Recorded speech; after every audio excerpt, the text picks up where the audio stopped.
Hechos capítulo 4, versículo 29, dice: y ahora, Señor, mira sus amenazas y concede a tus siervos que con todo denuedo hablen tu palabra.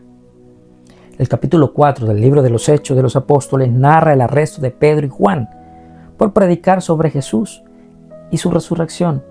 Después de sanar a un hombre cojo en el capítulo anterior, su mensaje comienza a atraer la atención de las autoridades judías, incluyendo los sacerdotes, el jefe de la guardia del templo y los saduceos. Los líderes religiosos estaban muy molestos por la enseñanza sobre Jesús y la resurrección. Los arrestan y los llevan ante el Sanedrín el día siguiente. Ahora, en su defensa, Pedro, lleno del Espíritu Santo, testifica con denuedo, que quiere decir con valentía, con valor, que el milagro fue hecho en el nombre de Jesús, el Mesías resucitado, y declara que en ningún otro hay salvación. La reacción de esos líderes religiosos fue de asombro por la valentía de Pedro y Juan, y reconocen que eran hombres sin educación formal, pero que habían estado con Jesús. Sin embargo, temiendo la reacción del pueblo, solo les ordenan que por favor no hablen en el nombre más de Jesús.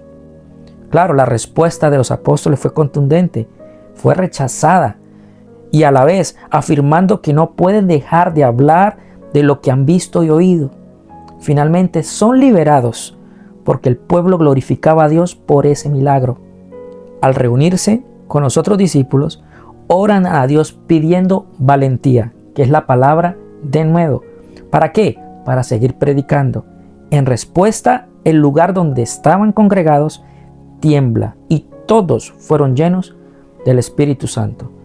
Este es el relato o el resumen de Hechos capítulo 4 y nos trae a colisión en la vida de hoy una buena enseñanza.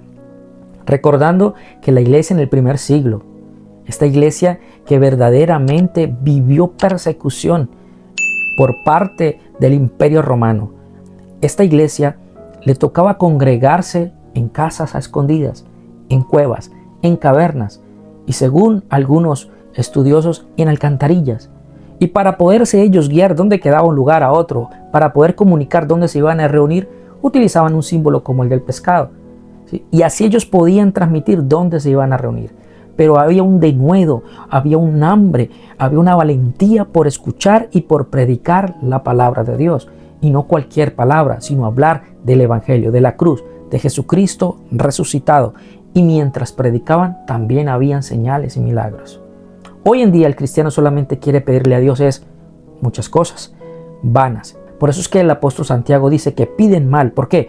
Porque piden para sus propios deleites. ¿Y cuál debe ser el deleite de un verdadero cristiano? Hablar con denuedo la palabra de Dios. ¿Cómo quisiéramos que hoy en día tuviéramos más denuedo y más valentía y más valor para predicar? Hoy que se puede todavía ir a una calle a predicar, hoy que se puede hablar con una persona de Dios, pero el miedo de ser rechazado, el miedo de pronto de que nos excluyan de algún grupo, alguna sociedad, o de pronto el temor o la vergüenza de que digan que somos cristianos. La invitación de hoy es poder reflexionar acerca de aquello, acerca de esta iglesia primitiva que solamente en su corazón había el querer anunciar de Cristo, aún a costa de su propia vida. ¿Cuál es el deleite de nuestro corazón? ¿Cuál es nuestro anhelo en nuestro corazón? Termino con el versículo 31. Dice: cuando hubieron orado, el lugar en que estaban congregados tembló, y todos fueron llenos del Espíritu Santo, y hablaban con denuedo. Esto quiere decir con valor. Esto quiere decir con valentía la palabra de Dios. Gracia y paz en Cristo.